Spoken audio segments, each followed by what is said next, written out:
Saya Salwati binti Muhammad Arifin, seorang aktivis organik di Kelantan, dan sebelum ni saya pernah bekerja di Pejabat Setiausaha Kerajaan Negeri Kelantan selama 6 tahun dan telah menjalankan pelbagai aktiviti ataupun kerja-kerja yang lain sebelum menceburkan diri dalam bidang pertanian organik. Dan setelah tahun 2010 saya mula berkecimpung dalam bidang pertanian organik dan menjadi aktivis hampir sebagai menjadi aktivis sepenuh masa. Dan sekarang aktiviti yang dijalankan adalah petani hujung minggu bersama rakan-rakan, dan kami menjalankan setiap hari Jumaat setiap minggu.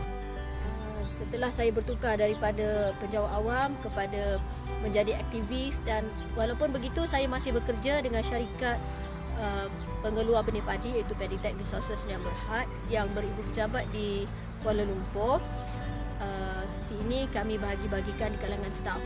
Cuma yang saya rasa saya boleh membahagikan masa kerana kerja ini sangat fleksibel, dan saya juga mempunyai rakan-rakan yang menyokong aktiviti dalam menggerakkan pertanian organik.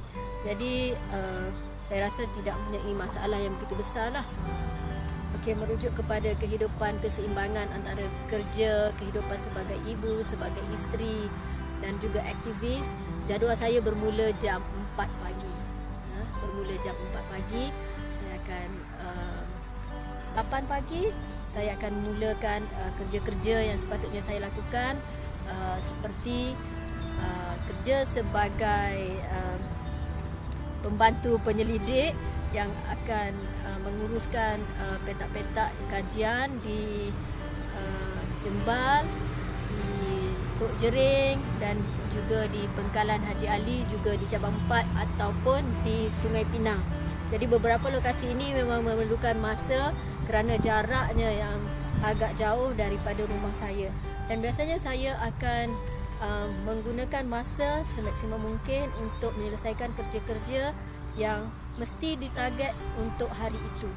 Okey, dan setelah jam tengah hari, daripada jam 2 petang, saya akan menguruskan anak sekolah, ambil anak dari sekolah dan bawa balik ke rumah. Jadual yang sangat berbeza menyebabkan masa yang saya ada sangat kritikal.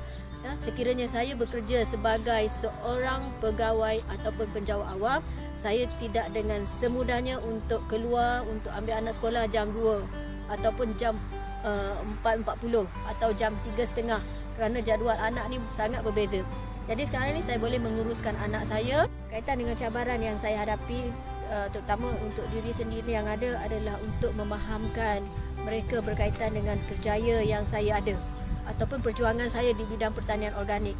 Jadi untuk diri sendiri, saya memang meletakkan jadual yang khusus ya untuk saya penuhi setiap hari, dan jadual ini mesti dipenuhi dengan penuh disiplin supaya kerja-kerja yang sepatutnya kita habiskan satu hari dapat diselesaikan dalam tempoh yang ditetapkan. Dan begitu juga dengan ketua kita ataupun bos tempat yang saya kerja. Bos perlu memahami ataupun diberi faham tentang tanggungjawab yang saya ada, yang memang saya sudah diberi kelonggaran oleh ketua saya untuk melakukan kerja dengan sangat fleksibel. Masa diberikan dengan fleksibel, ruang untuk saya kembangkan pertanian organik juga sangat dialu-alukan oleh pihak majikan, menyebabkan saya tidak mempunyai masalah yang begitu besar. Harapan saya, semua yang berada di luar sana, kita terutamanya wanita-wanita, kita memerlukan kehidupan yang tenang. Setiap orang memerlukan kehidupan bekerja yang seimbang, kerana ini akan menentukan kualiti ya, yang kita ada di dalam masyarakat. Bagaimana kita memperuntukkan masa yang berkualiti dengan keluarga, ini dapat membantu untuk meningkatkan prestasi di kalangan anak-anak. Okay, dan juga dari sudut pekerjaan, apabila kita mempunyai emosi yang stabil, kita dapat memberi output yang sangat baik kepada pekerjaan kita. Begitu juga dengan kerjaya-kerjaya yang lain.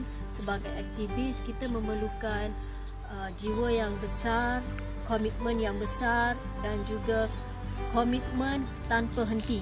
Sekiranya kita tidak mempunyai emosi yang stabil ataupun cara hidup yang tidak menentu, kemungkinan perjuangan kita tidak akan ke mana.